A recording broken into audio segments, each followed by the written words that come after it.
देवधारा हूं। जितिया व्रत माताएं अपनी संतान की दीर्घायु के लिए रखती हैं। यह एक निर्जला व्रत है जो कि आश्विन मास के कृष्ण पक्ष की अष्टमी को रखा जाता है। मान्यता है कि इस व्रत को पूरी श्रद्धा से करने और जितिया व्रत की कथा को पढ़ने और सुनने वाली महिलाओं के बच्चे खुशहाल होते हैं और उनकी आयु लंबी होती है। आप भी जानिए जितिया व्रत की कथा विस्तार से। एक बार नैमिषारण्य के निवासी ऋषियों ने संसार के कल्याणार्थ सूत जी से पूछा, हे सूत, कराल कलिकाल में लोगों के बालक किस तरह दीर्घायु होंगे, सो कहिए। सूत जी बोले, जब द्वापर का अंत और कलयुग का आरंभ था, उसी समय बहुत सी शोकाकुल स्त्रियों ने आपस में सलाह की कि क्या इस कलयुग में माता के जीवित रहते पुत्र मर जाएंगे।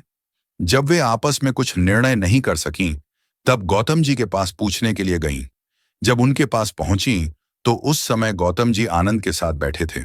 उनके सामने जाकर उन्होंने मस्तक झुकाकर प्रणाम किया। तदनंतर स्त्रियों ने पूछा, हे प्रभु, इस कलयुग में लोगों के पुत्र किस तरह जीवित रहेंगे? इसके लिए कोई व्रत या तप हो तो कृपा करके बताइए। इस तरह उनकी बात सुनकर गौतम जी बोले, आपसे मैं वही बात कहूंगा जो मैंने पहले से सुन रखा है।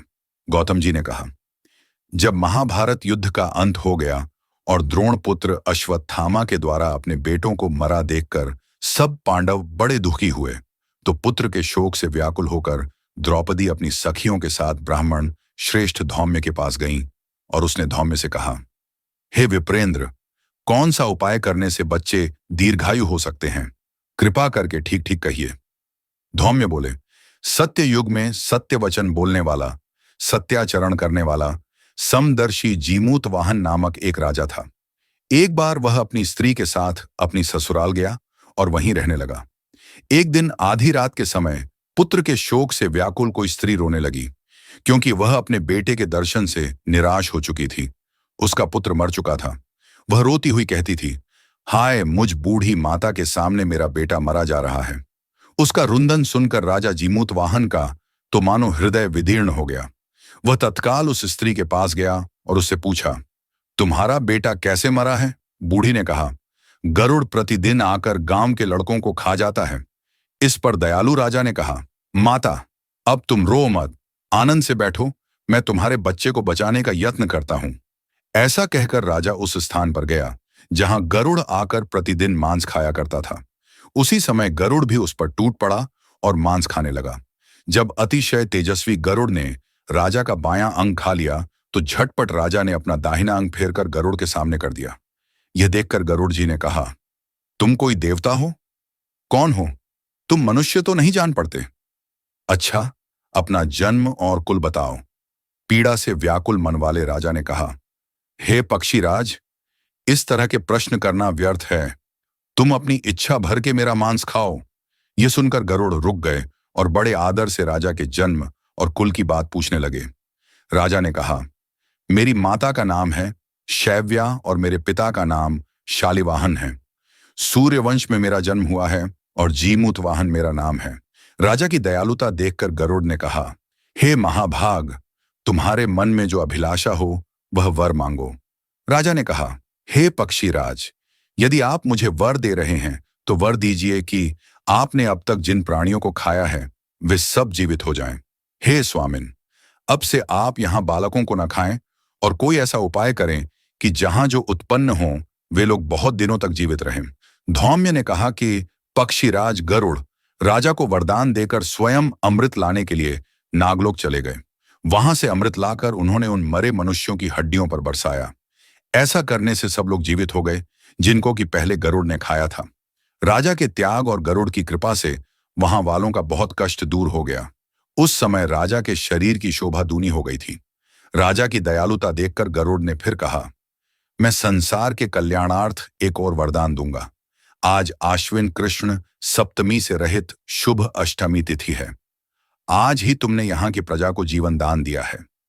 हे वत्स, अब से यह दिन ब्रह्म भाव हो गया है। जो मूर्ति भेद से विविध नामों से विख्यात है, वही त्रैलोक्य से पूजित दुर्गा अमृत प्राप्त करने के अर्थ में जीवित पुत्रिका कहलाई है। सो इस तिथि को जो स्त्रियां उस जीवित पुत्रिका की और कुश की आकृति बनाकर तुम्हारी पूजा करेंगी तो दिनों दिन उनका सौभाग्य बढ़ेगा और वंश की भी वृद्धि होती रहेगी। हे महाभाग, इस विषय में विचार करने की भी आवश्यकता नहीं है। हे राजन, सप्तमी से रहित और उदया तिथि की अष्टमी को व्रत करें, यानी सप्तमी विद्ध अष्टमी। जिस दिन हो उस दिन व्रत न कर शुद्ध अष्टमी को व्रत करें और नवमी में पारण करें। यदि इस पर ध्यान न दिया गया तो फल नष्ट हो ही जाएगा और सौभाग्य तो अवश्य नष्ट हो जाएगा।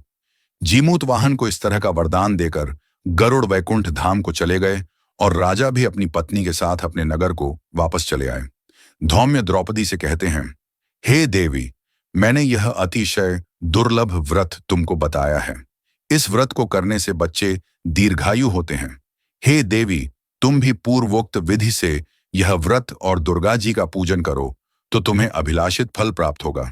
मुनिराज धौम्य की बात सुनकर द्रौपदी के हृदय में एक प्रकार का कौतूहल उत्पन्न हुआ और पूर्वासिनी स्त्रियों को बुलाकर उनके साथ यह उत्तम व्रत किया। गौतम ने कहा, यह व्रत और इसके प्रभाव को किसी एक चिह्न ने सुन लिया और अपनी सखी सियारिन को बतलाया। इसके बाद पीपल वृक्ष की शाखा पर बैठकर उस चिह्न ने और उस वृक्ष के खोंते में बैठकर सियारिन ने भी व्रत किया। फिर वही चिह्नी किसी उत्तम ब्राह्मण के मुंह से यह कथा सुनाई और पीपल के खोंते में बैठी हुई अपनी सखी को सुनाया। सियारिन ने आधी कथा सुनी थी कि उसे भूख लग गई और वह उसी समय शव से भरे हुए श्मशान में पहुंची। वहां उसने इच्छा भर मांस का भोजन किया और चिह्नी बिना कुछ खाए पिए रह गई और सबेरा हो गया। सबेरे वह गौशाले में गई और वहां गौ का दूध पिया। इस तरह नवमी को उसने पारण किया। कुछ दिनों बाद वे दोनों मर गईं और अयोध्या में किसी धनी व्यापारी के घर में जन्मी। संयोग से उन दोनों का जन्म एक ही घर में हुआ, जिसमें सियारिन ज्येष्ठ हुई और चिह्न छोटी। वे दोनों सभी शुभ लक्षणों से युक्त थीं, इसलिए बड़ी लड़की काशीराज के और छोटी उसके मंत्री के साथ गाढ़पत्य अग्नि के सामने विधिपूर्वक ब्याही गई। पूर्व जन्म के कर्मफल से वह मृगनयनी रानी हुई। जिस किसी भी संतान को उत्पन्न करती वह मर जाती थी और पूर्व जन्म की बातों को स्मरण करने वाली मंत्री की पत्नी ने अष्ट वसुओं के सदृश तेजस्वी 8 बेटे उत्पन्न किए और सभी जीवित रह गए।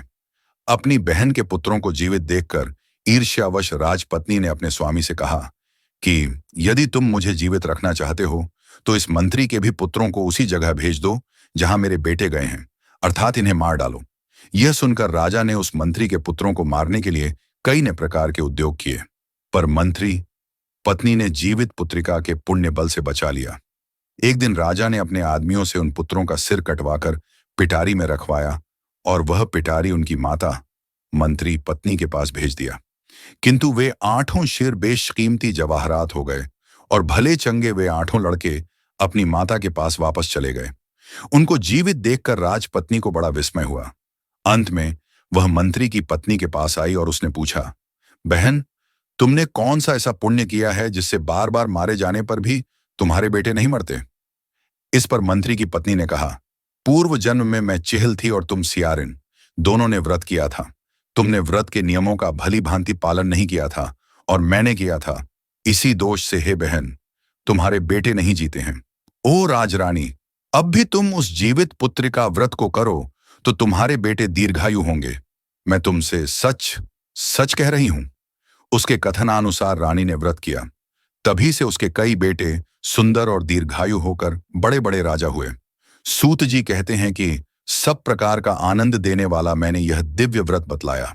स्त्रियां चिरंजीवी संतान चाहती हों तो विधिपूर्वक ये व्रत करें। ऐसी ही अद्भुत कथाएं सुनने के लिए देवधारा को लाइक, शेयर और सब्सक्राइब करें।